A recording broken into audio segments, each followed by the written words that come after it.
묵상 기도하심으로 금요 기도에 하나님께 드리겠습니다. 여호와께서 통치하시니 스스로 권위를 입으셨도다. 여호와께서 능력을 입으시며 뛰셨으므로 세계도 견고히 서서 요동치 아니하는도다. 주의 보좌는 예로부터 견고히 섰으며 주는 영원부터 계셨나이다. 여호와여, 큰 물이 소리를 높였고 큰 물이 그 소리를 높였고 큰 물이 그 물결을 높이나이다. 높이 계신 여호와의 능력은 많은 물소리와 바다의 큰 파도보다 위대하시나이다. 여호와여, 주의 증거하심이 확실하고 거룩함이 주의 집에 합당하여 영구하리이다. 하나님 아버지, 오늘도 주의 제단, 주의 보좌를 향하여 드리는 예배와 기도가 아버지 하나님께 상달되어 천군 천사들이 응답하는 금대접의 응답의 역사가 있는 예배 되게 하여 주옵소서. 오늘도 저희들이 사모하는 심령과 감사하는 마음으로 주의 제단 앞에 서서 주의 성령이 이곳에 임재하시며 거룩한 천상의 내 생물의 24장로의 예배와 함께 진행되게 하여 주시옵소서. 존귀와 영광이 세세무궁토록 성부와 성자와 성령님께 있을지어다.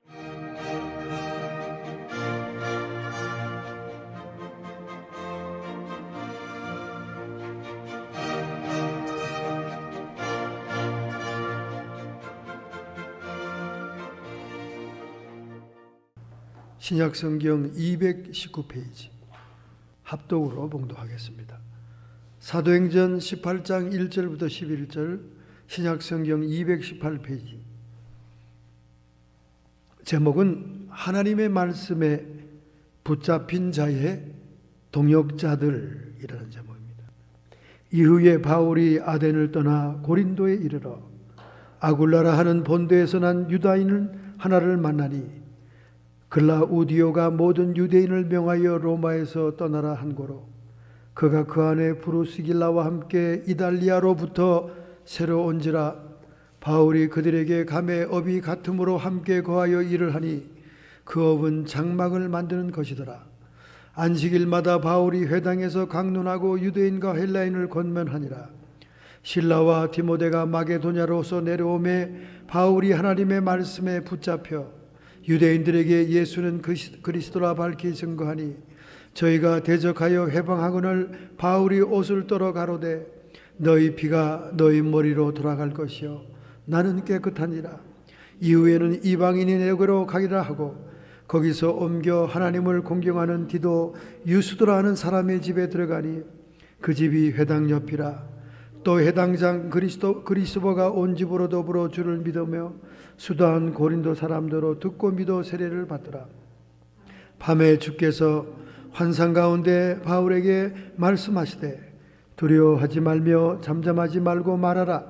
내가 너와 함께 있음에 아무 사람도 너를 대적하여 해롭게 할 자가 없을 것이니 이는 이 성중에 내 백성이 많음이라 하시더라.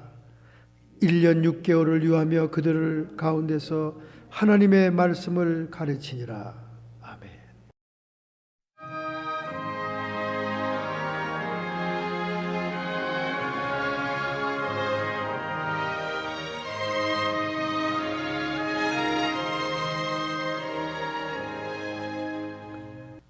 최근에 한국에서 화제가 되는 이야기가 있습니다. 황혼에 무엇을 하는 여성들, 이런 화제가 되는 얘기가 있어요.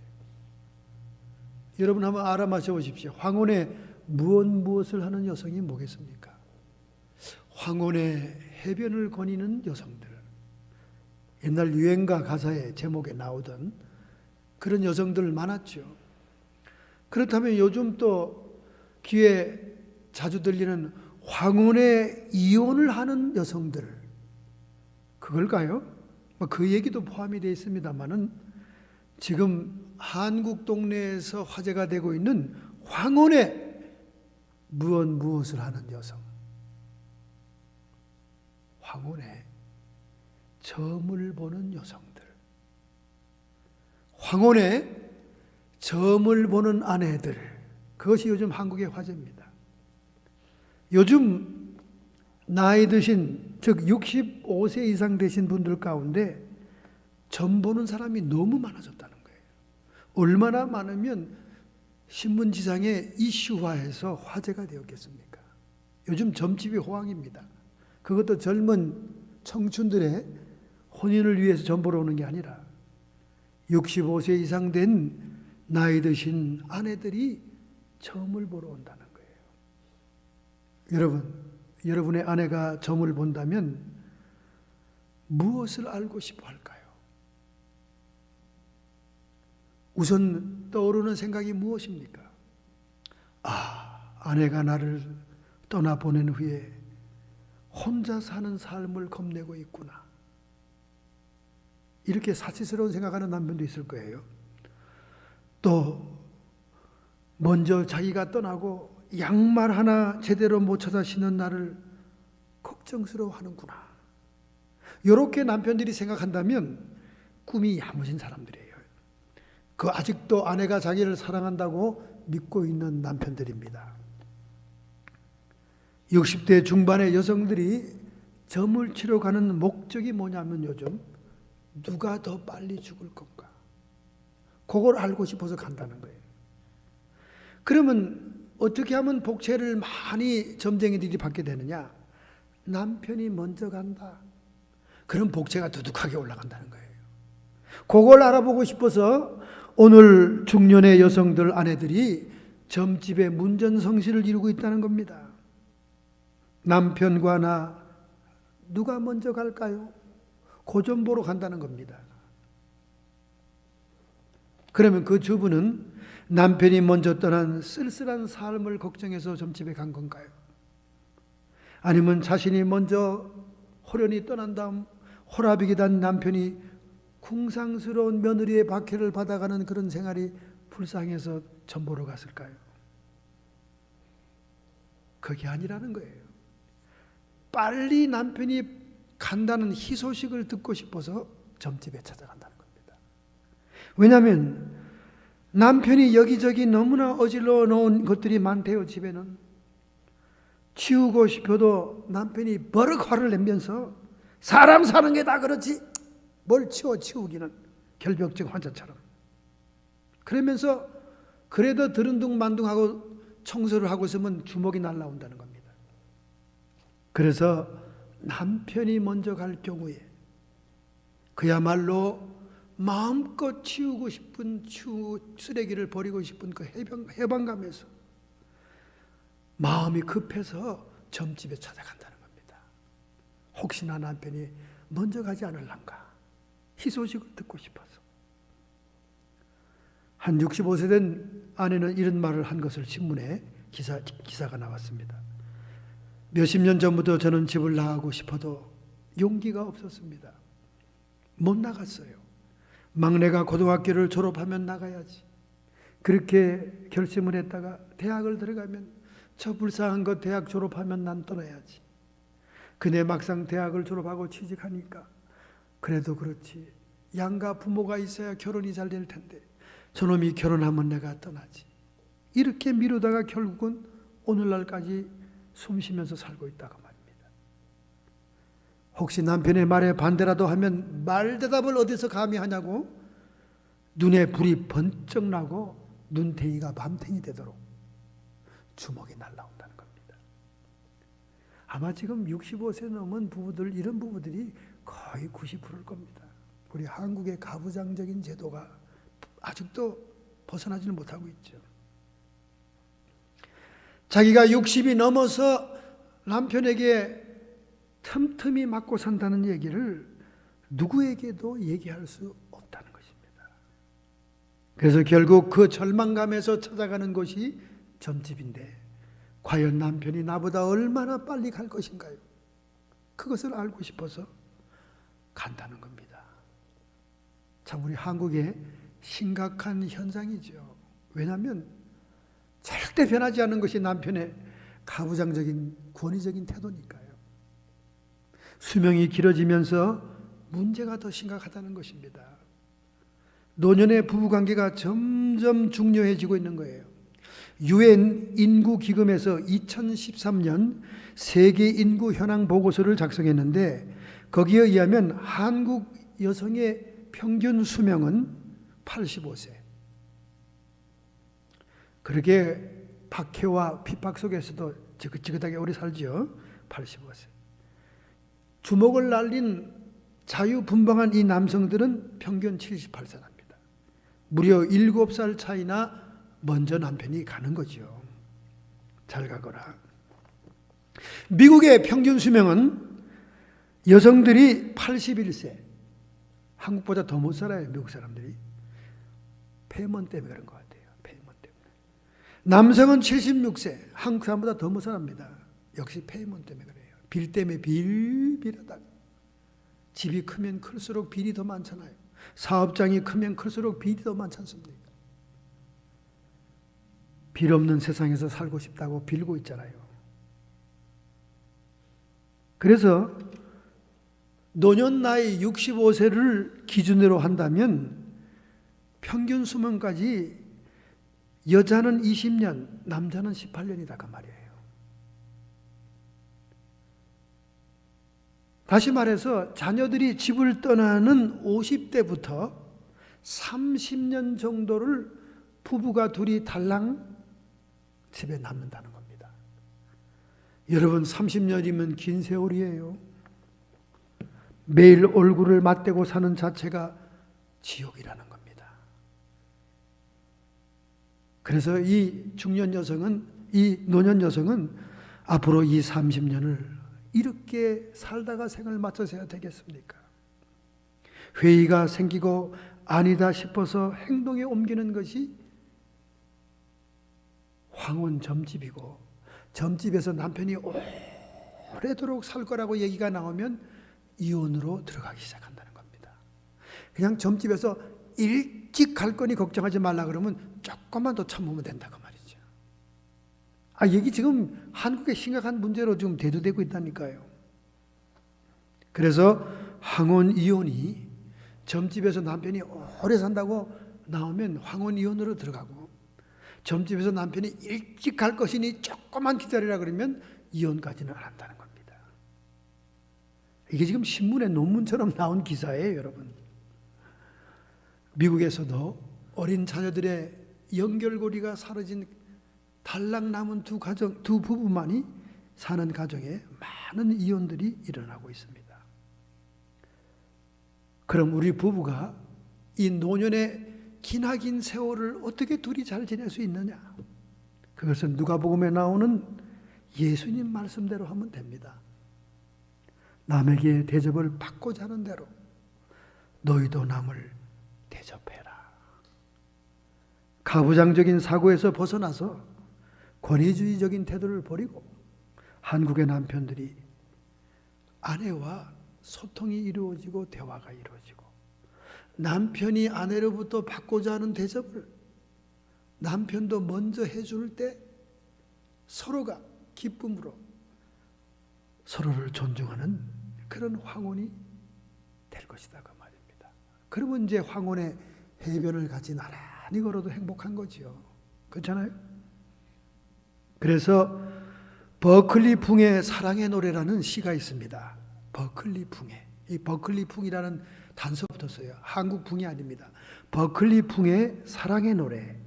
우리 종시인 황동규 씨가 시를 썼습니다. 아주 유명한 명시입니다. 들어보세요. 내 그대에게 해주려는 것은 꽃꽂이도 벽에 그림 달기도 아니요, 사랑 얘기 같은 건 더욱도 아니니라. 그대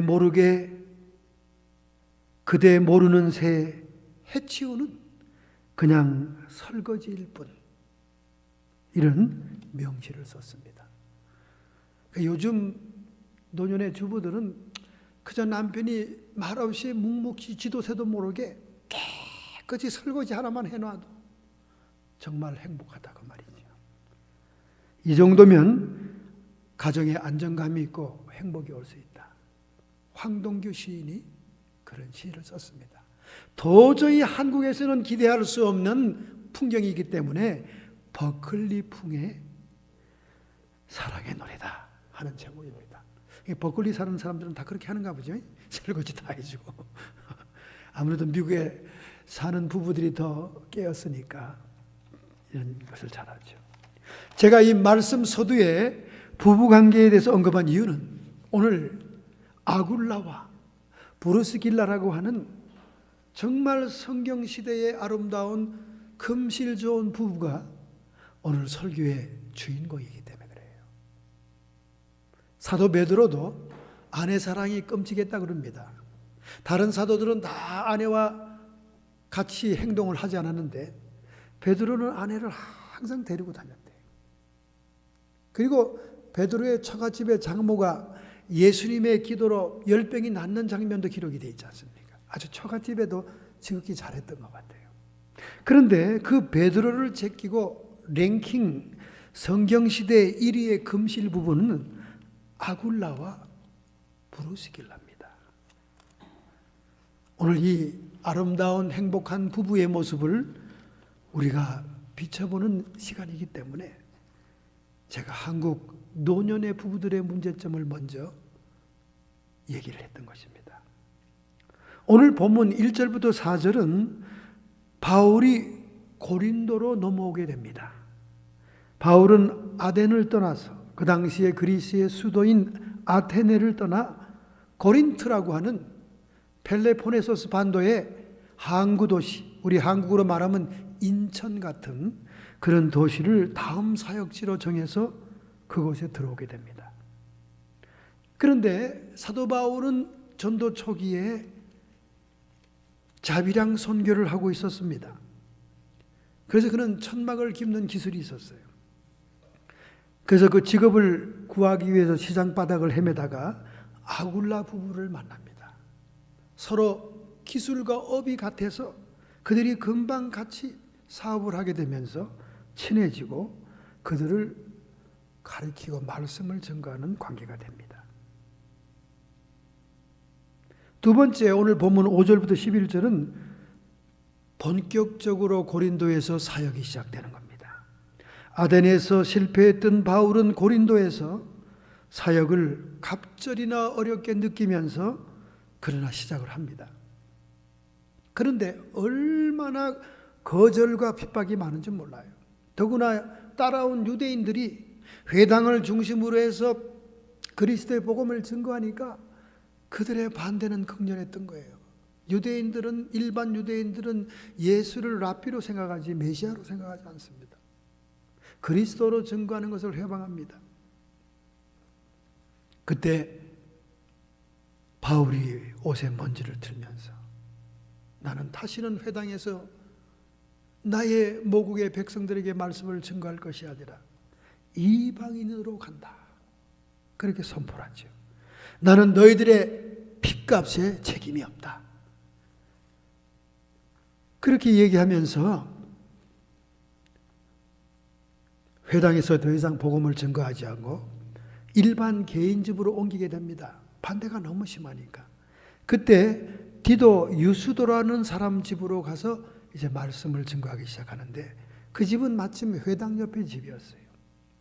그 회당 옆에 집에서 하나님의 말씀을 증거하는 집회가 계속될 때 회당장 그리스도부가 거기에 따라와 은혜를 받고 온 집으로 더불어 예수를 믿는 놀라운 사건이 일어납니다.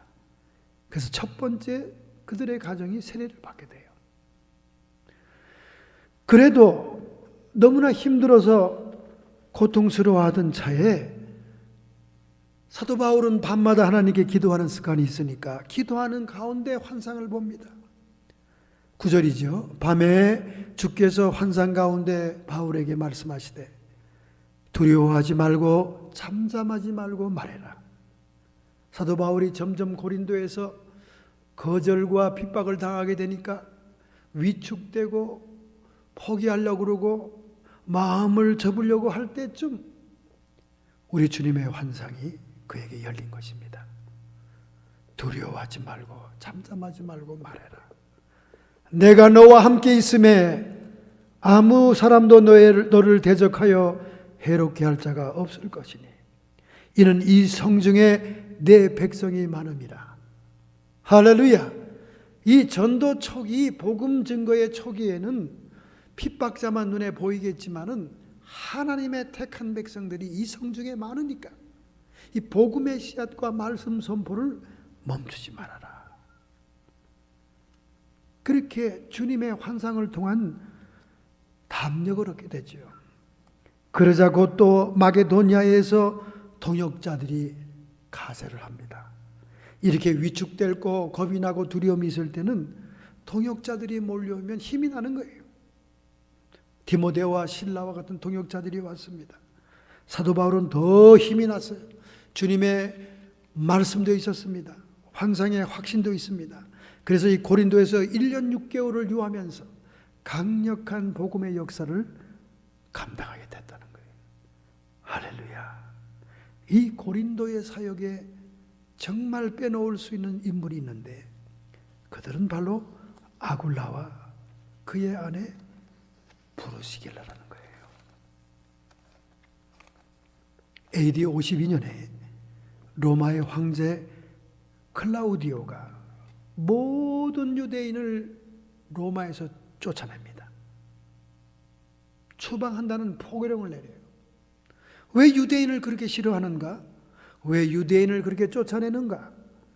그 당시에 로마의 역사가 수에토니오스가 그의 저서에서 말하는 바에 의하면 유대인들이 기독교인들을 박해하고 그 도시에서 굉장한 소요와 동요를 일으킵니다.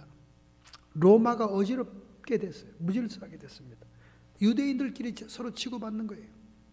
로마의 황제 클라우디오는 문제의 구체적인 요인을 파악하기 귀찮아하고 어느 쪽이 죄가 있는지 어느 쪽이 옳은 건지 관심이 없고 그가 아는 바대로 이 모든 무질서와 시끄러움과 폭동은 유대인들끼리 일어나고 있는 것이니 유대인들은 다 자기의 집과 자기의 재산을 두고 쫓아버려라. 그래서 로마에서 추방을 당한 거예요. 이때에 흑해 부근의 본도 지방에서 살다가 로마로 이민했던 아굴라라는 사람이 있었어요. 아굴라는 독수리라는 이름의 뜻을 가지고 있습니다. 이 아굴라라는 유대인이 모든 소유를 챙겨 친구들과 작별하고 헬라의 도시인 고린도로 이민 오게 된 겁니다. 쫓겨서 오게 된 거죠. 그 옆에는 항상 하나님 여호와를 경외하는 믿음 좋은 부인 브리스길라가 있었어요. 브리스길라는 로마식으로 이름을 부릅니다. 브리스길라. 헬라식으로 부르면 브리스가. 이 말의 뜻은 늙은 사람이다 하는 뜻입니다. 아마 나이가 꽤 찬 사람들이 아닌가 이렇게 생각이 돼요. 그런데 이들이 등장하고 난 다음 항상 성경에는 부부의 이름으로 기록되고 있습니다. 아굴라와 브루스길라, 아굴라와 그의 아내 브리스가 이러면서 인사할 때마다 등장합니다. 그만큼 부부 금실이 좋았다 하는 것을 알 수 있습니다. 여러분, 이 부부가 이렇게 삶의 생업도 같이 하고 그리고 좋은 동반자가 되어서 파트너십, 동반자의 의식을 가지고 있다는 것은 너무나 아름다운 거예요. 성경 창세기 2장 18절에 여호와 하나님이 가라사대 사람이 독처하는 것이 좋지 못하니 하나님께서 사람이 싱글로 사는 것은 옳지 않다고 얘기하고 있습니다. 내가 그를 위하여 돕는 배필을 지으리라. 여기 돕는 배필이라는 말이 히브리 말로 에제르 크네그도라는 말입니다. 에제르라는 말은 돕는 자라는 뜻이고 크네그도라는 말은 적절한 동등한 자 그런 사람입니다. 근데 이 크네그도라는 히브리 말의 본뜻은 대칭적 의미를 얘기하는 거예요. 정반대. 돕는 배필인데 파트너십을 가진 부부인데 성품이나 행동이나 습관은 정반대라는 거예요. 여러분 젊었을 때 연애하는 사람들 보세요. 자기에게 없는 것이 있는 것이 좋아가지고 서로 성적으로 이성적으로 끌리는 거예요. 그래서 결혼이 됩니다. 그 정반대의 성품이 만납니다. 한 사람이 깔끔 떨면 한 사람은 지저분하기 짝이 없습니다. 한 사람은 털털하면 한 사람은 꼼꼼합니다. 그렇게 대칭적으로 만나게 돼 있는 거예요.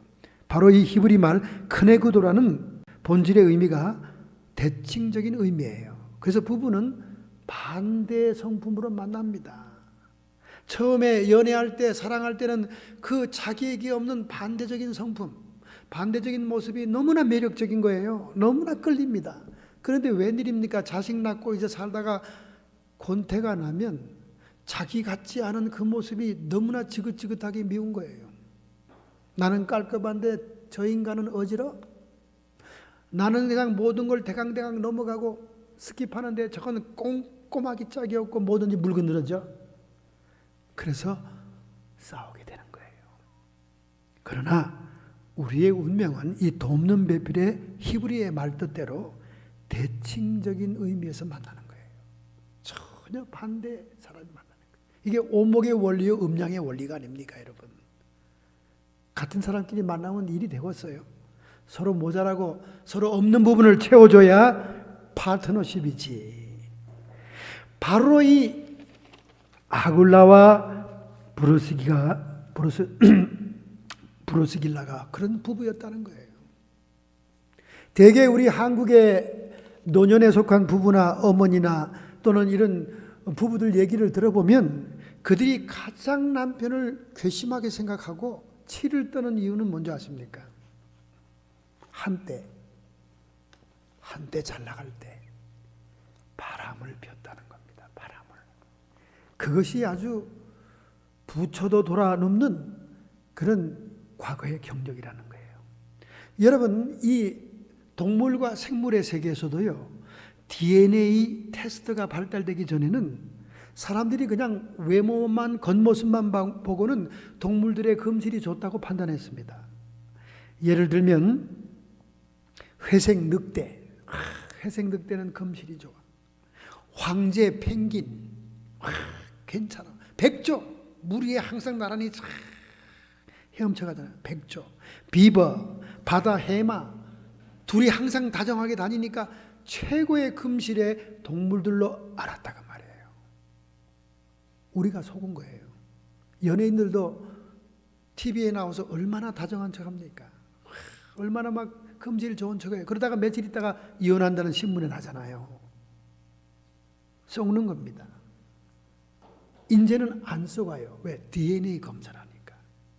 그 새끼들을 전부 다 DNA 검사를 합니다. 웬일입니까?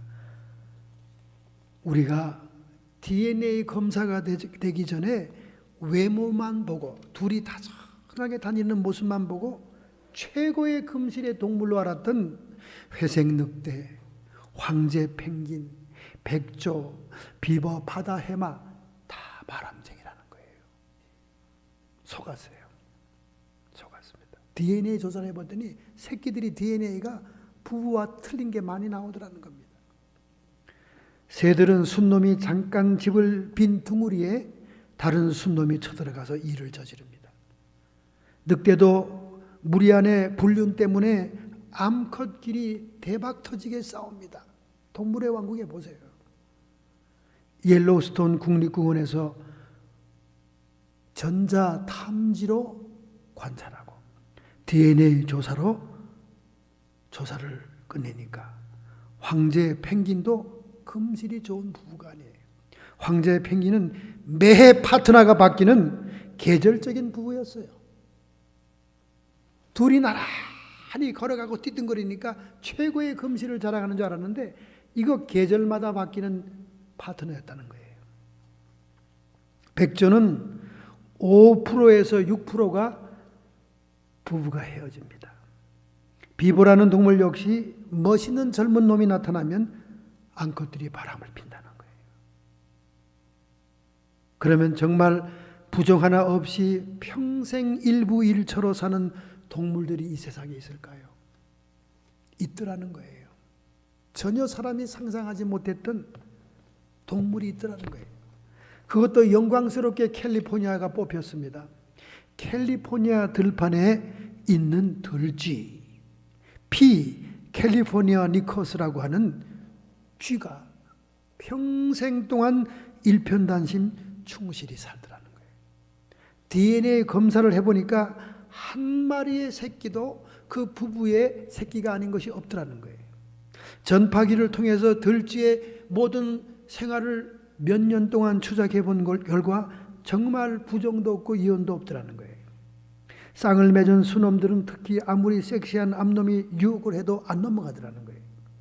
인간 사회에서는 보기 힘든 대단한 도덕성과 자제력을 그 누추하고 볼품없는 캘리포니아의 들쥐가 그렇더라는 거예요. 사람이 외모로 못 판단합니다. 이 DNA가 발전하고 전자감시경이 발달이 됐으니까 알아낸 거죠. 그 폼 좋게 모양 좋게 두 마리의 백조가 호숫가에 나란히 걸어가는 것만 보고 사람이 다 속은 겁니다. 두 번째 짐승이 있는 거예요. 두 번째 짐승은 콘도르, 독수리 종류의 새입니다. 근데 독수리과에서 제일 못생겼답니다. 불처라고 하는 콘도르 독수리인데 정말 못생겼는데 평생 100% 한 번도 한눈을 팔지 않는답니다. 도대체 동물학자들이 연구를 했습니다. 이 동물들의 독특한 특성이 뭘까? 왜 다른 것들은 한눈 팔고 부정을 하는데 이 볼품없는 들쥐와 볼품없는 이 콘도르, 불처가 평생 지조를 지킬까? 그래서 그들의 모든 생활을 전자감시경으로 촬영하면서 추적을 했습니다. 그랬더니 콘도르 독수리의 특이한 점은 새끼를 같이 먹이고 또 24시간 번갈아 가면서 새끼를 돌보더라는 거예요. 정말 인꼬 부부 이상의 새였습니다.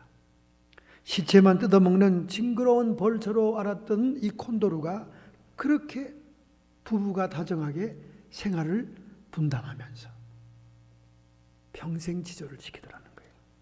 이 들쥐도 말이죠. 다른 쥐와는 다르더라는 거예요. 새끼를 같이 돌보고 집안일을 공평하게 하더라는 거예요.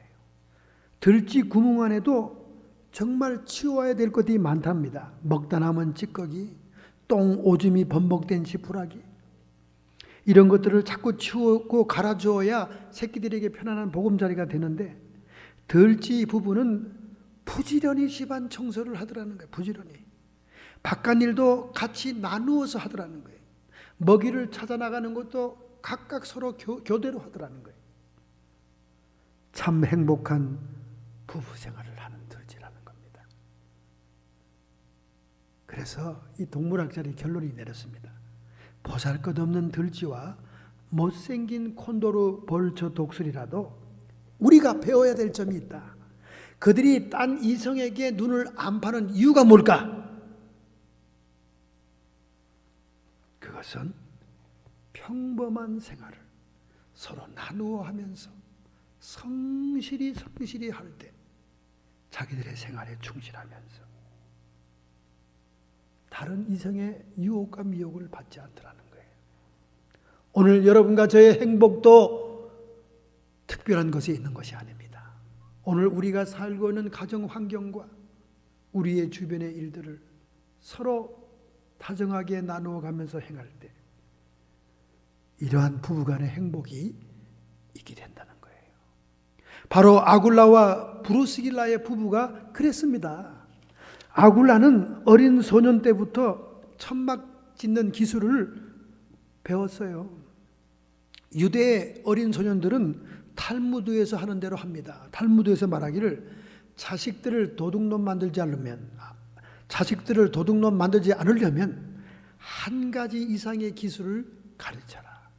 그래서 유대인 부모들은 그의 자식들을 도둑놈 안 만들려고 기술을 가르치는데 그 당시에 인기 있는 기술이 바로 천막을 깁는 기술이었습니다.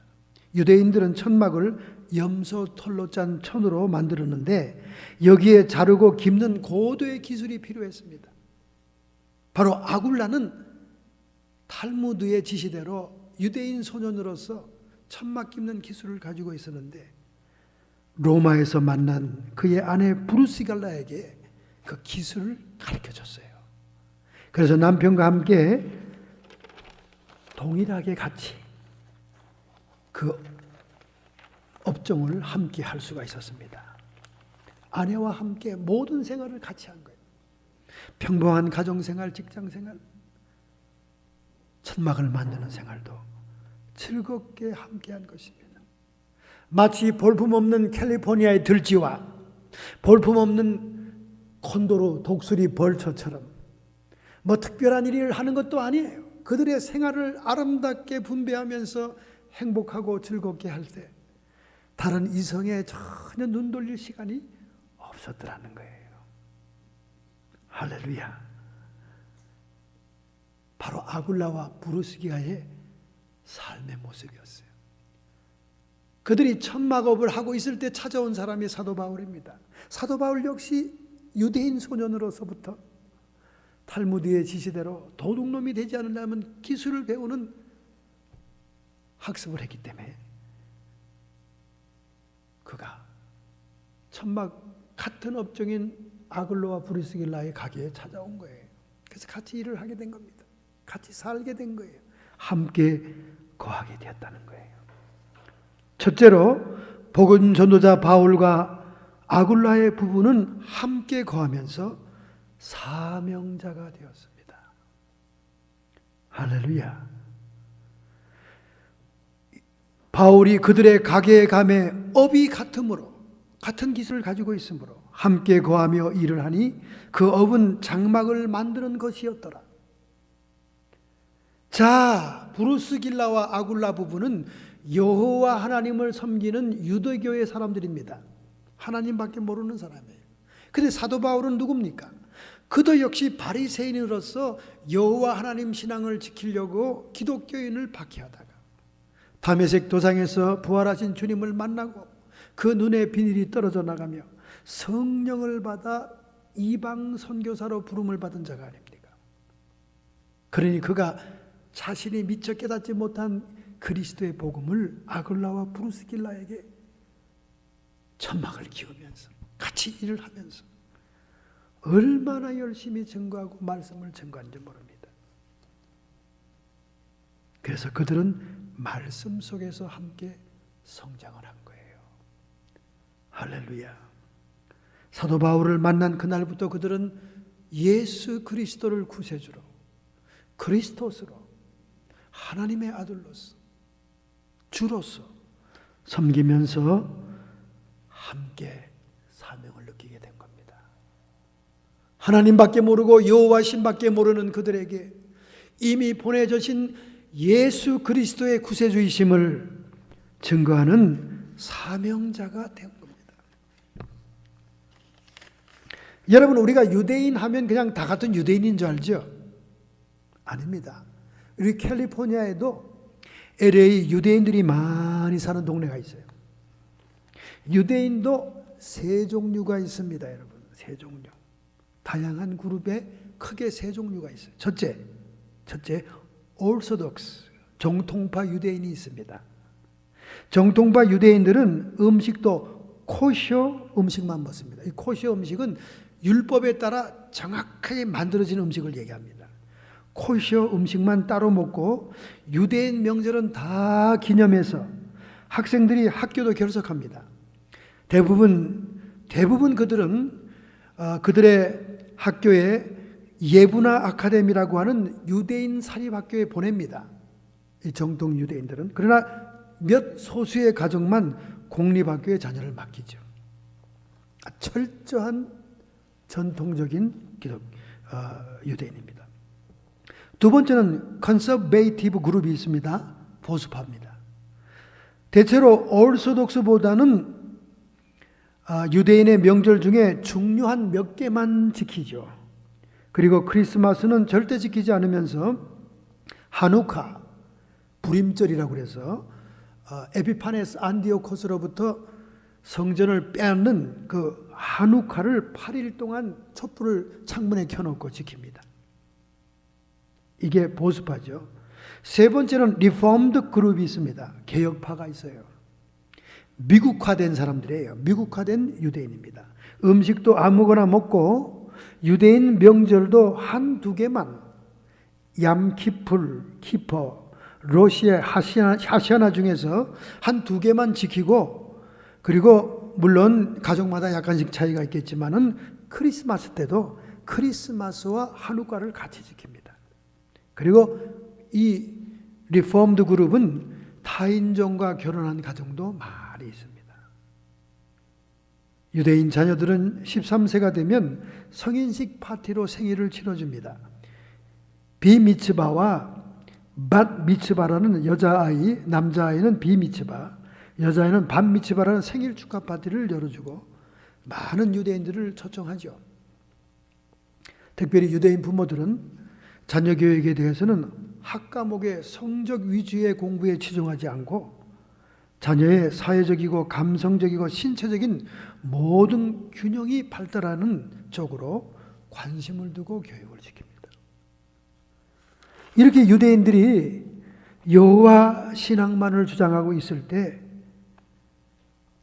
사도 바울은 엄청난 핍박과 거부를 당하면서 그와 함께 거하는 아굴라와 브루스기라 부부에게는 철저한 성경 공부와 복음을 증거하게 됩니다. 아프리카 선교사로 갔던 분의 간증이 있습니다. 그도 처음에 한 아프리카의 마을에 도착했을 때 그들이 그에게 베푸는 호의도 거절도 경험하게 됩니다. 그런데 그들이 베푸는 호의 자체도 너무나 풍습이 달라서 받기가 힘들었던 것을 얘기하고 있습니다. 처음 전도하게 된 부족은 굉장히 온순하고 착한 부족이었대요. 말은 통하지 않지만은 따뜻한 추장의 환대를 받으면서 동네에 기거할 수 있는 허락을 받게 됩니다. 그런데 추장집에서 특별한 VIP, 중요한 사람이 왔다고 큰 파티를 열었다는 거예요. 그런데 그들이 귀한 손님에게 음식을 대접하는 음식은 사슴의 피를 반죽해서 만들어 먹는 것이었다는 거예요. 우선 그 피비린내가 구역질이 올라왔고요. 도저히 먹을 수 있는 모습이 아니더랍니다. 그런데 그걸 거절하면은 호의를 거절하게 되기 때문에 복음 전도는 물론 그 마을에 있을 수가 없다는 거예요. 그래서 눈을 탁 감고 그 사슴의 피로 만든 선지국을 먹었다는 겁니다. 다 한꺼번에 쭉 들어 마셨다는 거예요. 그리고 들어 마신 다음에는 잘 먹었다는 뜻으로 트림까지 꼭 해줘야 된다는 거예요. 그래야 그게 맞춰진다는 거예요. 그래서 억지 트림까지 그냥 해서, 트림도 이게 완전히 속으로 들어가야 나오는 거니까 트림까지 해줬는데 정말 죽을 맛이었다는 겁니다. 그래서 이제 그 동네에서 대강 이렇게 복음을 소개했어요. 말이 안 통하니까 행동이나 무용이나 춤이나 노래로 그들 어린아이와 어른들에게 복음을 다 증거하고는 그들의 친척 마을이 있는 곳으로 이제 옮겨가려고 하직 인사를 추장과 하는데, 추장이 내가 너에게 마지막 하는 길에 귀한 선물을 주겠다고 하면서 선물을 주더라는 거예요. 그런데 그 선물이라는 것을 도저히 받을 수가 없더라는 거예요. 그 선물이 뭔지 아십니까? 추장의 11번째 아내예요. 젊고 이쁜 아내라고, 특별한 선물이라고 선교사에게 주더라는 거예요.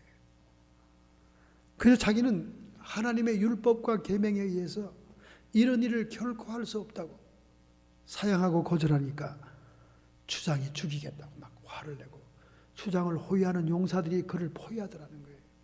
호위를 무시한다. 그래서 할 수 없이 떠나는 일을 중단했다는 거예요. 떠나면 그 여인을 데리고 가야 되니까. 그래서 일주일 동안 추장에게 안 통하는 말로 온갖 얘기를 다 해봤다는 거예요. 그리고 밤마다 그는 하나님께 기도했다는 거예요. 그랬더니 결국 일주일 후에 떠날 때는 고개를 끄덕거리면서 자기 11번째 아내를 강제로 보내지 않더라는 거예요. 이렇게 하나하나 풍습이 다르고 말이 다르고 음식이 다른 곳에서 복음을 증거할 때 그들이 호의를 베풀어도 그것은 고역이었다는 겁니다.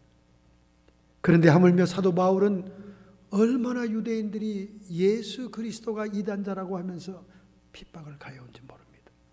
그가 당당하게 회당에서 말씀을 증거할 수 있는 기회도 다 빼앗긴 거예요.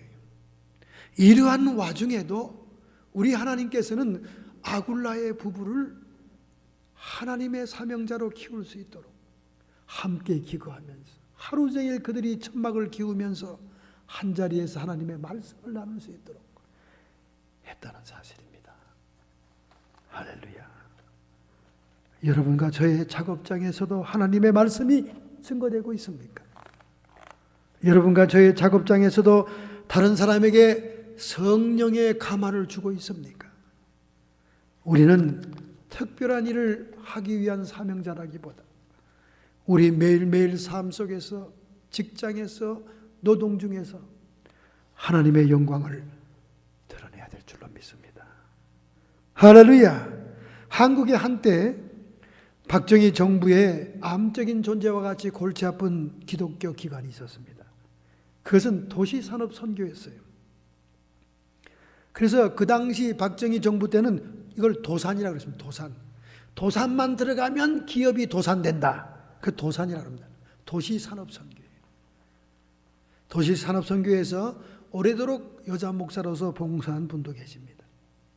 그런데 이 도시산업선교회가 왜 들어갈 수밖에 없었느냐? 기업주들이 전부 다 교회 장로입니다. 기업주들이 교회 장로인데 임금을 깎아먹고 임금을 주지 않고 사회복지, 사원복지에 대해서는 관심이 없었습니다. 그러니까 교회 장로들이 하나님의 이름과 영광을 가리니 도시산업선교회 회원들이 거기에 종업원으로 들어가가지고 종업원들을 의식과 교육을 시켜서 자신들에게 불이익을 주고 있는 저임금과 그리고 사원복지에 대한 것들을 주장할 수 있게 한 그런 사건이 있었습니다. 여러분, 얼마나 많은 교회 장로들, 교회를 운영하고 교회에 경제적인 많은 후원을 한다는 그런 기업주들이 사회에서는 얼마나 소자들을 눈물 흘리는지 몰라요. 이렇게 사원들을 핍박하고 저임금시키고 노동 착취하고 사원복지에 관심이 없는 그들이 어째 만세전부터 천국의 백성으로 택정함을 입었다고 그렇게 주일마다 기도할 수 있냐 그 말이에요. 왜 만세전에 지옥자식으로 택정함을 입었다는 느낌은 못 받냐 그 말이야. 자기 착각 속에 살다가 천국의 문간도 딛지 못합니다. 여러분, 어저께 기자회견과 세계 만방의 매스컴으로 개망신 당하는 사건 여러분 봤죠? 저는 이미 한 달 전, 몇 달 전부터 계속 그 얘기 하지 않았습니까? 흔들 수 없는 종교 권력이니까 감히 말에, 입에 담지도 못한다고 말이죠. 결국 14년 동안 참았던 것들이 어저께 기자회견으로 막 온 세계로 다 나갔어요. 파리의 여인과 영혼 결혼식 한 거. 여러분, 그 말이 됩니까? 그 목사님의 평생의 신앙을 점검해 볼 필요가 있습니다, 여러분. 지금 자기의 정실 부인이 있는 사모님이 있는데 파리에 가서 오페라 가수와 영혼 결혼식을 했다. 이거는 한국의 샤머니즘, 무속신앙에 있는 무속적인 행동입니다. 그렇다면 그 목사님이 성령 역사라고 세계를 향해서 떠들어댄 그 모든 행동들이 한국의 샤머니냐 그 말이에요. 그렇지 않고 어떻게 영혼 결혼식이라는 걸 할 수 있냐 그 말입니다. 그 문제를 수습하기 위해서 15억을 주고 무마를 시키고 각서를 받고, 그리고 그 여인은 그 목사님의 잠옷과 옷가지와 시계와 모든 소지품들을 더 이상 문제 삼지 않겠다고 10억을 받으면서 교환을 하고 말이죠. 제가 오래전부터 이 얘기를 떠들었습니다. 그러나 어저께야 기자회견했어요. 물론 사람이 말년에 실수도 하고 끝에 실수도 할 수 있습니다. 그런데 이건 교리적인 문제가 아닙니까? 이 도구마의 문제가 아니에요. 영혼 결혼식이 뭡니까? 그건 샤만들이 하는 거예요. 미신에서 무당들이 몽다리 귀신과 처녀 귀신을 짝지어주는 영혼 결혼식 하는 거 아닙니까? 어떻게 그런 것을 파리에 오순절 대성회를 하러 갔다가 연애하면서 그렇게 그런 일을 할 수 있냐 그 말이에요.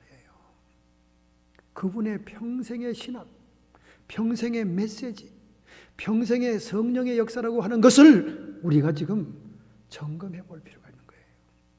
보통 문제가 아닙니다. 이건 뭐 2천억 대 1,500억 대 교회 돈을 어떻게 했다는 그런 문제보다 더 중요한 문제입니다. 여러분.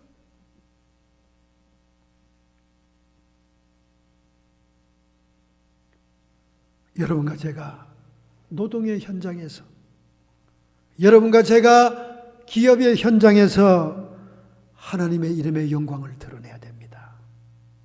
정말 떳떳하게 주일날 하나님을 영화롭게 하는 기도를 할 수 있는 삶을 일주일 동안 살아야 되는 거예요. 에브리데이 크리스천이 돼야 되는 겁니다. 썬데이 위선적인 크리스천이 돼서는 안 됩니다. 마태복음 10장 32절 33절에 예수님께서 말씀합니다. 누구든지 사람 앞에서 나를 시인하면 나도 하늘에 계신 내 아버지 앞에서 저를 시인할 것이요. 누구든지 사람 앞에서 나를 부인하면 나도 하늘에 계신 내 아버지 앞에서 저를 부인하리라. 여러분과 제가 신앙을 감추고 주님의 이름을 욕되게 하고 주님을 부정하는 삶을 살아가고 있다면 천국에서도 천사들 앞에서도 부인한다고 말하고 있잖아요. 언제 만세 전에 여러분을 천국 백성으로 택정을 했어요? 무슨 확신입니까? 하나님이 그렇게 말씀하셨어요? 여러분의 확신일 뿐인 거 아니에요? 여러분이 지금 김치국부도 마시고 있는 거 아니에요? 여기 보세요. 사람들 앞에서 시인하지 않으면 나도 시인하지 않겠다. 사람들 앞에서 부인하면 나도 천사들 앞에서 부인하겠다. 천국 백성 아니라는 얘기입니다. 하나님의 말씀이 이렇게 명명백백하게 있는데 왜 그렇게 홀리 톤으로 거룩하게 기도만 하고 내려가냐 그 말이에요. 성경의 인물 가운데 요셉은 하나님이 그와 동행하심으로 그는 하나님의 영광을 드러냅니다. 그가 노예로 팔려갔던 감옥의 죄수가 되었던 그가 어디에 있든지 간에 하나님의 동행하는 모습이 그에게 있었으므로 그는 결국 그 당대의 가장 강국의 총리로 30살에 뽑힘을 받지 않습니까? 다니엘도 마찬가지예요. 이방 왕 4명의 왕을 거쳐가면서 그 모든 왕들이 다니엘 때문에 여호와 하나님을 천지주제의 하나님으로 고백하게 합니다. 할렐루야. 우리는 우리의 삶의 현장에서 요셉을 배워야 됩니다. 다니엘을 배워야 됩니다. 할렐루야. 사도 바울을 배워야 됩니다. 사도 바울 때문에 아굴라와 브루스길라는 사명자의 반열에 들어섰습니다. 그들은 그의 가슴이 뜨거워 주의 복음과 예수 그리스도를 증거하지 않고는 견딜 수 없는 사람이 되었습니다. 두 번째, 그들은 복음 전도 지역에서 자기의 집을 예배의 처소로 제공하면서 사도 바울의 동력자가 되었어요. 할렐루야. 고린도에서 복음을 1년 6개월 동안 증거한 사도 바울은 에베소로 이동합니다. 에베소는 그리스 펠레포네소스 반도가 아니라 소아시아 쪽으로 온 거예요. 소아시아에 우리 인천항처럼 이렇게 툭 튀어나온 에베소 항구가 있습니다. 인천을 잘도 써먹지만은 어떻게 제가 비유할 건 인천밖에 없네요. 그런데 에베소까지 아굴라와 브리스기가 동행을 합니다. 사도행전 8장 18절부터 22절, 바울이 안디옥에 있는 고향교회에 돌아갈 때 비로소 헤어지게 됩니다. 그들이 사도 바울을 따라 나섰던 것은 하나님의 섭리적인 인도를 따른 거예요. 그들이 사명자로서의 불같은 열심이 그들의 마음속에서 솟아나자 그들은 바울을 따라 에베소로 가는 동역자가 됩니다. 할렐루야, 할렐루야. 그 에베소에 정착해서 그들은 집을 사죠. 근데 그 집이 예배의 장소가 되었다는 거예요. 바울이 에베소를 떠난 다음에 알렉산드리아의 출신인 아볼로라고 하는 유대인이 에베소에 옵니다.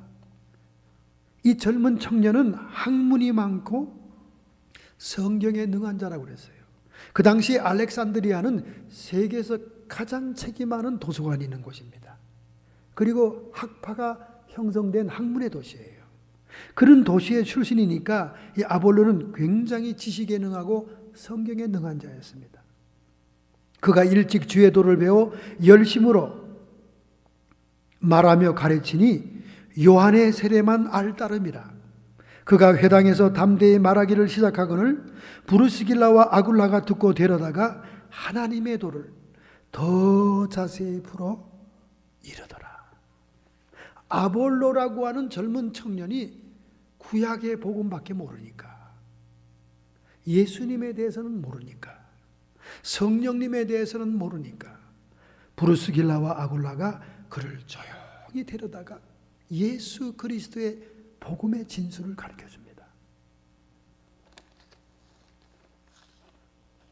그들이 그렇게 한 것은 아볼로의 설교에 깊은 인상을 받았기 때문에 그래요. 그의 진실성과 하나님에 대한 열정적인 사랑, 구약 성경의 풍부한 지식, 유창한 설교에 깊은 인상을 받은 거예요.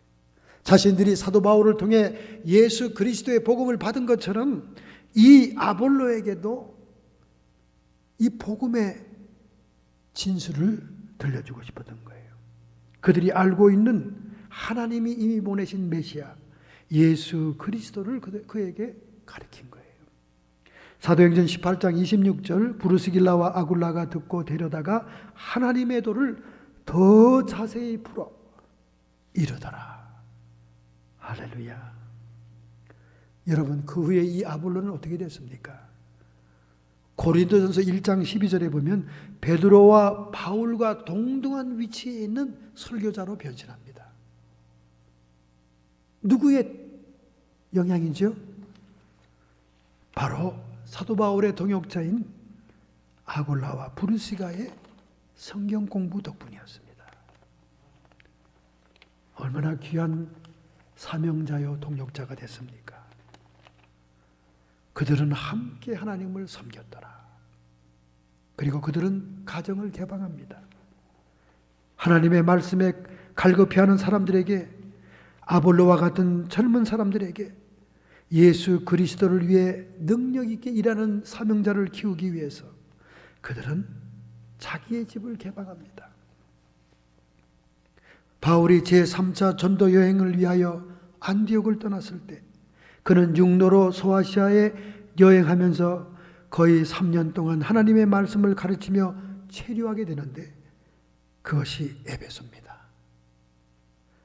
아굴라와 브루스길라가 가정의 교회를 개척해서 복음 사역을 하는 그 에베소로 사도 바울이 돌아왔어요. 이미 동역자로서 터전을 다 닦아놓은 겁니다. 할렐루야! 얼마나 놀라운 일입니까? 아시아의 교회들이 너희에게 문안하고 아굴라와 브루스길라와 및 그 집에 있는 교회가 주 안에서 너희에게 문안하고. 바로 이 에베소에서 고린도전서 첫 번째 편지를 쓰면서 브루스길라와 아굴라의 집에 있는 교회가 너희들에게 문안한다, 이런 인사를 쓰고 있는 것입니다.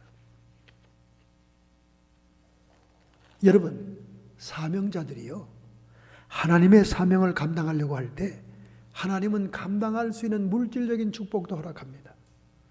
할렐루야. 믿으시면 아멘 합시다. 그래서 고린도에서는 아굴라의 집이 너무 협소했기 때문에 디도 유스도의 집에서 복음을 증거했지만은 에베소에까지 와서 사명을 감당하려고 하는 이들 부부를 하나님이 얼마나 축복을 해 주었던지 에베소 교회가 거기에 섰다고 말입니다. 믿으시면 아멘 합시다. 여러분, 이 에베소 교회는 예수님의 어머니 마리아가 있는 교회예요. 이 에베소 교회는 마지막까지 장수했던 사도 요한이 목회하던 교회입니다. 정말 장자교회예요. 그래서 성경 요한계시록 2장부터 3장에 소아시아 7교회를 말할 때 첫 번째 교회로 에베소 교회. 그 당시에 가장 장자교회입니다. 이런 교회를 개방한 사람이 바로 아굴라와 브리스길라였다는 거예요. 동력을 한 것입니다. 할렐루야. 그런데 바울이 약 3년간 이 에베소에 교회를 중심으로 해서 복음을 증거하고 떠날 때 로마에서 추방령을 내렸던 글라우디오가 죽습니다. 그래서 유대인들이 다시 로마로 도로 들어가요. 갑니다. 로마가 세계 수도 아니에요. 그래서 아굴라와 브리스길라 부부도 로마로 들어갑니다. 거기에 그들의 발판이 본래 있지 않습니까? 그들이 살던 지역이잖아요. 그래서 아굴라와 브리스길라는 로마의 교회를 또 세우게 됩니다. 할렐루야. 지금 오늘날 바티칸에 역사적인 교회가, 세계 교회가 있는 그것이 바로 그들에 의해서 시작된 거예요. 로마서 16장 3절 5절 너희는 그리스도 예수 안에 있는 나의 동역자들인 브리스길라와 아굴라에게 문안하라. 이제 동역자라고 부르고 있습니다. 저희는 내 몸을 위하여 자기 목이라도 내어놓았나니, 자기 목숨까지 내어놓는 동역자다 그 말이에요. 나뿐이 아니라 이방인의 모든 교회도 저희에게 감사하느니라. 그 당시에 모든 이방인 교회들이 아굴라와 브리스길라에게 감사한다는 거예요. 얼마나 많은 도움을 줬으면 그러겠습니까? 또 저희 교회에게도 문안하노라. 초대교회 사도 바울의 선교 여행의 시대에 한 획을 걷는 금실 좋은 부부입니다. 이들은 위대한 에베소 교회와 로마 교회를 창시한 자들입니다. 사도 바울의 동역자였어요. 사명자로 시작돼 동역자가 되었습니다. 그들의 집을 개방했습니다. 초대교회로 사용한 집들 중에 하나가 지금 예일대학 고고학 탐사대에서 실제로 유프라데스 강 유역인 두라 유로포스 지방에 발굴된 바 있습니다. 그곳에서 고고학자들은 방 하나가 교회로 사용된 적이 있는 한 집을 파냈습니다. 벽은 그리스도인의 이야기를 담은 색이 바란 벽화로 장식되어 있었고 그 방 전체가 미국으로 옮겨져서 예일대학의 미술관 안에 지금 재건되어 있습니다. 신약 성서 시대의 교회들은 도저히 땅이나 교회 건물을 소유할 수가 없었습니다. 만일 소유할 수 있었다 할지라도 계속되는 박해와 압력 때문에 그렇게 부동산을 소유하는 것은 현명한 일이 되지 못했습니다. 그래서 그 초대교회 성도들은 가정이 교회였어요. 이제 마지막 세기의 종말, 역사의 종말에도 우리 교회들은 부동산과 이 엄청난 화려한 건물들을 포기하고 가정으로 숨어 들어가든지 지하로 숨어 들어가야 될 줄로 믿습니다. 오늘날에도 우리는 이런 믿음의 가정들을 귀하게 생각해야 됩니다. 왜냐하면 이 교회들이 주님의 몸된 교회가 태동한 근본이기 때문에 그래요. 갈라디아 6장 10절에 말씀합니다. 그러므로 우리는 기회 있는 대로 모든 이에게 착한 일을 하되 더욱 믿음의 가정들에게 할지니라. 할렐루야! 우리의 구제와 선교와 선행의 첫 번째 대상은 믿음의 가정들이라는 거예요. 그 믿음의 가정들은 하나님의 교회의 기초가 된다는 겁니다. 이처럼 아굴라와 브리스길라의 집은 영적인 자녀가 양육되는 장소요, 영적인 선교의 센터가 되었습니다. 오늘날 미국의 가정들 중에도 홈처치 무브먼트가 일어나고 있어요. 커피 선교가 있고 선지자의 방을 준비해서 순례하는 전도자들을 대접하고 가정에서 모여 성경 공부하는, 여기 지금 마켓 거리에 있는 노인 아파트에서도 가정 성경 공부를 하고 있습니다. 이렇게 처처에 성경 공부들을 하고 있는 거예요. 이 모든 것들이 하나님과 동역하는 것입니다. 할렐루야. 오늘날 여러분, 우리 한인교회들 형편이 어떻습니까? 한국교회들 형편이 어떻습니까? 동역자는 없고 라이벌만 있습니다. 교회의 담이 얼마나 높습니까? 다른 교회 목사, 다른 교회 집사, 장로들 아는 척도 않고 무관심합니다. 인사도 나누지 않습니다. 라이벌만 있고 동역자는 없는 시대가 됐어요. 경쟁 시대가 됐습니다. 내 밥그릇을 남에게 뺏기지 않는다는 지저분한 상업적인 생각만 하고 있습니다. 동반자 의식이 사라진 지가 오래예요. 동반자 의식이 사라졌다는 것은 예수님의 몸된 지체의 의식이 없다는 것입니다. 세포, 유기적인 세포로 연결된 교회가 더 이상 아니라는 거예요. 그러면 라이벌 관계로서 유기적인 지체의식이 없는 세포라면 무슨 세포일까요? 암세포지요. 암세포가 위협적이고 공격적이고 데인저러스한 것은 다른 모든 세포와의 교류를 차단하고 자기 몸만 불리는 거예요. 자기 몸만 커지는 거예요. 그래서 자꾸 종양이 되고 혹이 되고 커져나가는 겁니다. 그러면 치명적으로 그 몸 전체를 죽이는 거예요. 지체의식이 없고 동역자 의식이 없고 자기만 키우는 그런 교회들은 결국 암세포에 불과하고 주님의 몸된 영광스러운 우주교회, 보이지 않는 교회 인비지블 처치를 깨트리는 암세포에 불과한 거예요. 오늘 우리는 믿음의 가정들로 연결된 주님의 지체의식을 가져 있어야 됩니다. 서로를 위해 중보기도 하고 서로를 위해 격려하고 서로를 위해 함께하는 그런 역사를 해나가야 돼요. 여러분, 사도 바울이 고린도에서 염려하고 거부당하고 거절당하고 핍박을 당할 때 그들의 동역자가 찾아옴으로 용기를 얻고 하나님의 말씀에 붙잡혀 담대하게 복음을 증거할 수 있었던 것입니다. 여러분, 우리가 복음을 증거하던 사명자가 되든 동역자가 되든 염려하게 되면 위축되는 거예요. 근심 걱정하면 위축되는 것입니다. 여러분, 왜 염려가 생기죠? 염려는 그 뿌리가 두려움입니다. 두려움. 두려움의 또 뿌리는 뭡니까? 무지예요. 무지. 모를 때 두려움이 오는 거예요. 모르는 사람 만났을 때, 골목에서 모르는 사람 만나면 두렵습니다. 칠흑 같은 어둠 속에도 자기 집 안방은 편안한 거예요.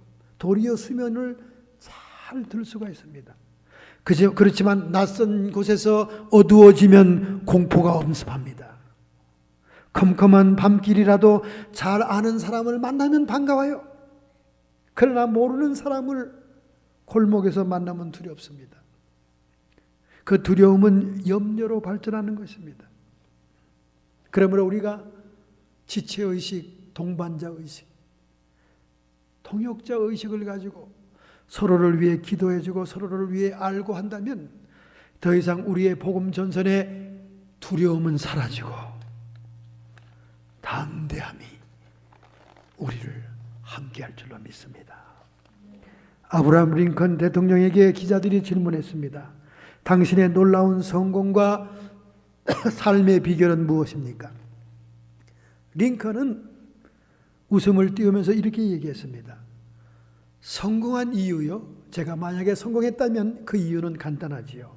제가 실패를 많이 경험했기 때문입니다. 여러분, 실제로 링컨의 생애를 보면 엄청나게 낙선당했어요. 엄청나게. 그 일일이 다 그 통계하는 걸 보면 이 사람이 어떻게 이렇게 재기했을까? 다시 또 후보로 나왔을까 할 정도로 엄청 낙선당하고 실패합니다. 내가 실패했을 때 마귀는 끝장났다고 나에게 속삭거렸습니다. 그러나 하나님께서는 두려워하지 말고 담대하라, 그렇게 말씀했습니다. 나는 마귀의 말에는 귀를 닫아버렸고 하나님의 음성에는 귀를 열었습니다. 할렐루야.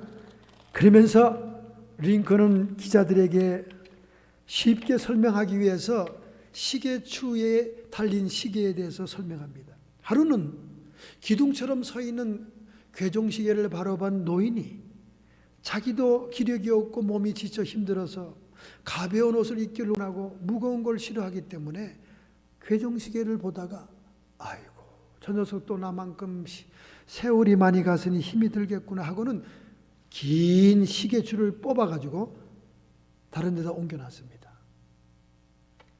그러더니 시계가 멈춰버렸어요. 어느 날 너 왜 안 가고 있니? 하고 시계한테 물어봤더니 시계가 이렇게 대답을 했다는 거예요. 노인 어른, 저는 시계추가 움직이는 것 때문에 시간이 갔습니다. 시계추가 움직이는 것 때문에 바늘이 돌아갔습니다. 그런데 그 시계추를 빼버리면 제가 살아있을 리가 없잖아요. 아니야, 나는 시계추가 너무나 길고 봉이 길어서 힘들 줄 알고 빼놨는데 도로 달아주셔야 제가 움직일 수 있습니다. 링컨은 이렇게 말했습니다. 실패라는 시계추 때문에 시계가 바늘이 움직이는 것처럼 나는 오늘 여기에 서 있습니다. 할렐루야. 사도 바울의 전도는 결코 실패한 것이 아니었어요. 그가 같은 직업을 가지고 같은 직종을 가지고 한 집에 거하면서 그들을 사명자로 만들었던 아굴라와 브루스길라 통해서 에베소 교회와 로마 교회가 일어나는 위대한 역사가 일어나지 않습니까? 오늘 여러분과 저 가운데도 소수의 무리가 변화받고 소수의 무리가 하나님의 말씀에 속한다 할지라도 우리는 이 브루스길라와 아굴라의 축복을 봐야 될 줄로 믿습니다. 사도 바울은 고린도에서 그들을 처음 만난 후에 16년이 지난 다음 그가 로마의 감옥에 두 번째 갇혀 있을 때 네로 황제의 손에 죽음이 임박한 그때에 그는 자기의 마지막 기록을 이렇게 남깁니다. 디모데후서 4장 19절 브루스길라와 아굴라 및 오네시보로의 집에 문안해다오. 그가 마지막 인생을 매듭 지으면서 참수용을 앞두고 마지막으로 이름을 부른 사람은 브루스길라와 아굴라였다는 거예요. 그는 사도 바울에 의해서 세워진 사명자입니다. 그리고 그들은 자기의 집을 하나님의 예배의 초소로 헌신한 동역자들이었습니다. 1991년 일본 최북단에 있는 아오모리현에 엄청난 태풍이 불어왔습니다. 이번에 마치 필리핀의 태풍처럼 태풍이 불면서 수확기에 접어든 사과나무 가운데 96%의 사과가 다 낙과가 했어요. 다 떨어져 버렸어요. 못 쓰게 됐습니다. 평소에는 바람이 불면 10% 정도의 사과가 떨어졌지만은 이 태풍으로는 96%의 사과가 떨어졌어요.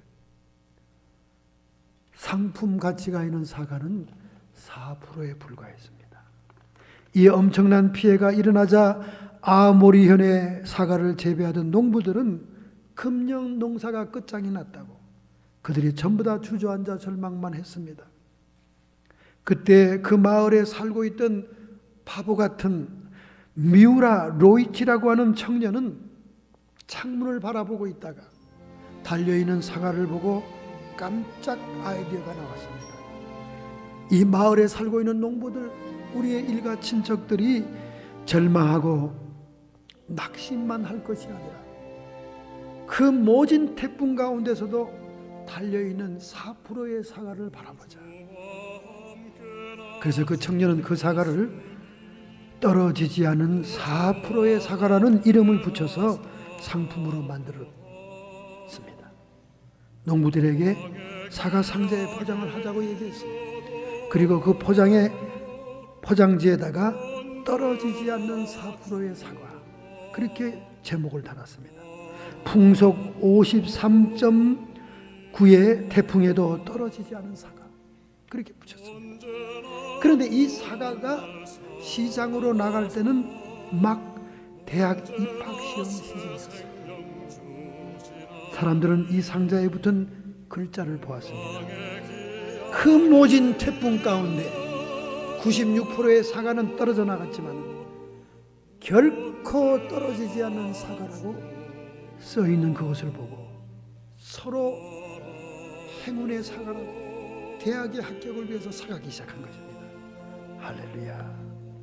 출시된 사과는 적은데 살려고 하는 사람은 많으니까 무려 30배의 값으로 나가기 시작했습니다.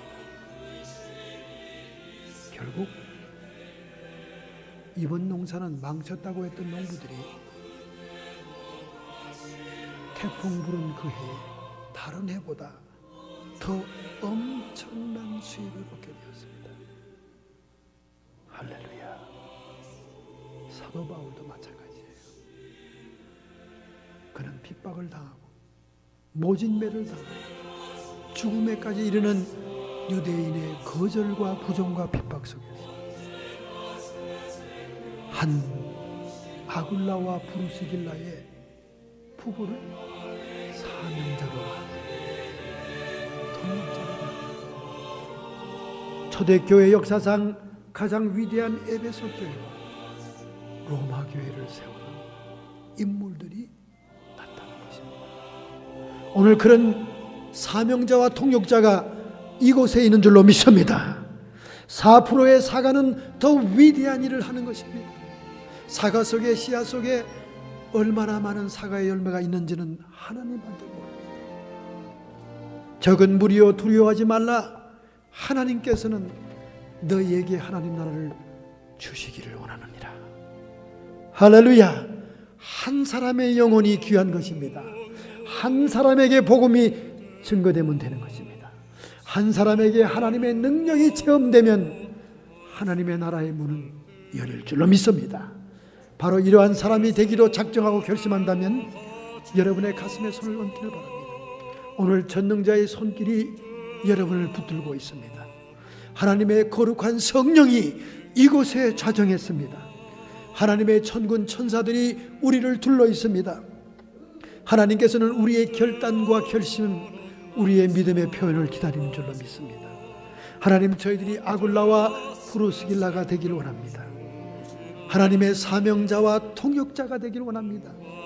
내가 있는 처소, 내가 있는 곳이 어디인가에 따라 어디에 있다 할지라도 하나님의 복음의 능력이 전파되기에 주시옵시고 하나님의 생수의 진리가 흘러넘쳐 나가게 주시옵소서. 남은 생애를 이 나라의 영광을 위해 살고자 결단하오니 하나님 저를 축복하시고 안수해 주시옵소서. 아굴라와 브루스길라에 주었던 그 놀라운 사명 부어 주시옵소서. 그 열매를 부어 주시옵소서. 하나님의 성령의 권능이 임할지어다. 생명과 평안이 임할지어다. 성도의 육체의 진리의 능력이 임할지어다.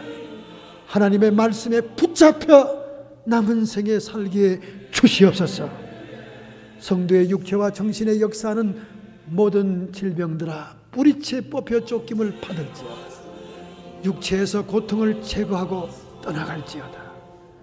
악한 마귀 사탄 귀신의 세력들은 끊임없이 우리의 사업장을 흔들고 우리의 직장을 흔들고 우리의 자녀를 흔들고 우리 앞을 가로막는다 할지라도 하나님께서는 우리와 동행하시고 요셉처럼 다니엘처럼 하나님의 이름의 영광을 드러내게 주시옵소서. 예수님의 이름으로 감사하며 축복하며 기도하옵나이다. 아멘.